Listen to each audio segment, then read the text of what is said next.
Hi, and welcome to the Avid After School Sessions. This week we had a lot of really great questions. As a matter of fact, a lot of the questions required kind of a back and forth. And, I had questions like what kind of proxies to use or, how to set up projects and things like that.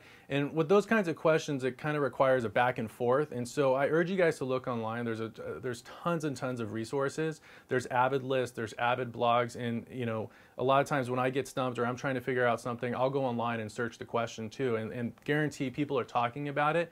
And you can always reach out to me via Facebook and ask me the question, and we can go back and forth about it too. So this week, let's start off. We have some great questions here, and this comes from Nick Stam. And Nick Stam asked me, how important is it to know both Media Composer and Pro Tools? I think it's important to be aware of what each system can do.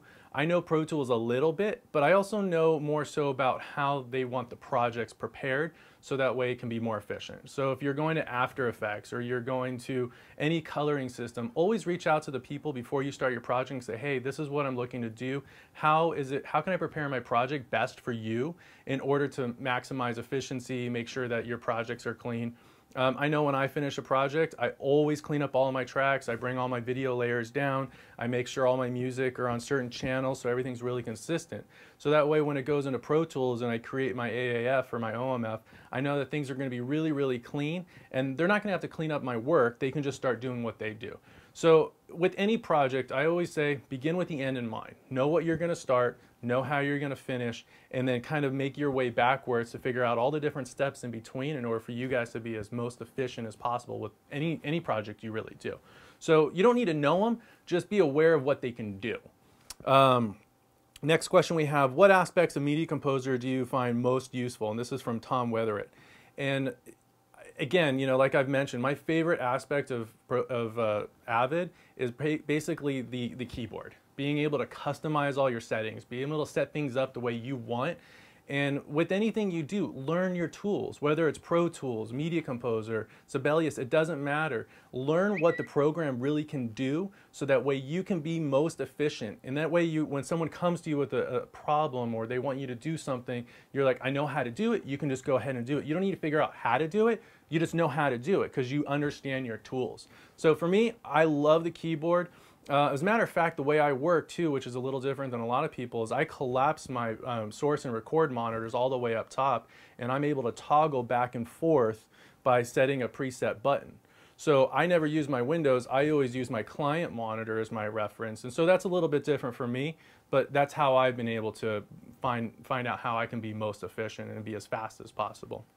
So here we go. Do you use Media Composer or Symphony?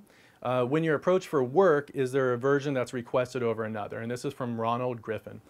That's a good question. I think with Avid, every time there's an update, I think it's really important to get the update as fast as possible because as the industry constantly is moving, all these big shows are constantly changing and they're upgrading. Most of the time I'll ask, and especially nowadays, usually with all the TV shows and when you're working in offline, everybody pretty much works in Media Composer. And Media Composer and Symphony are pretty much the same. There's a bunch of more finishing abilities that Symphony has, but for the most part they're the same. So a lot of times now people are either working in the brand new version of Media Composer, or some are still working in 5.5, and they're working their way up to the new version. So when new versions come up, just learn them. Learn what the new little tools are, learn what the new little tricks are, and just keep updating yourself on those things. But for the most part, whenever you get a job, always ask, is it Media Composer? What are they working on? Is it Final Cut? It doesn't really matter. Just be aware that you're going into a job knowing how to work on a certain project. A lot of times if I get asked for a particular show and it's on a system that I don't really particularly want to work on, I will turn the job down because for me, I know I'm faster on Avid, I know that I'm more efficient on Avid, and I know I can do a better job on Avid. So depending on the job, I'll take it or not take it depending on what kind of system they use. So let's see, here we go. Last question. Like you, I also have a background in music and enjoy composing, editing, mixing, post-sound design. Where do you see all of your talents intersecting in this industry, and how do you balance your abilities? And this is from Jedediah Jank. Well, that's great. I personally think my background in music has allowed me to kind of intersect a couple of different industries. I'm much faster at editing music when it comes to editing sequences, and a lot of times people come to me and say, hey Josh, can you fix this music edit or something? So I really enjoy it. I actually really enjoy, I have this other company called Atrium Music, and it's a music library where I'm able to really excel in the music area and surround myself with musicians. And then we can go back and forth and we talk about the best way to compose music for television and film, what people are looking for. So for me, that's how I'm able to be fulfilled with my music aspect of things. But as far as like the editing side of things, I think I have an advantage sometimes because I'm able to know how things end up flowing. And then I enjoy editing music, so that's really cool. Well, that's all the questions we have this week, you guys. Thank you so much for sending in your questions and asking me things. Again, you can find me on Facebook at Atrium Music, and feel free to hit me up anytime you guys want. Thank you guys so much. I'll talk to you soon.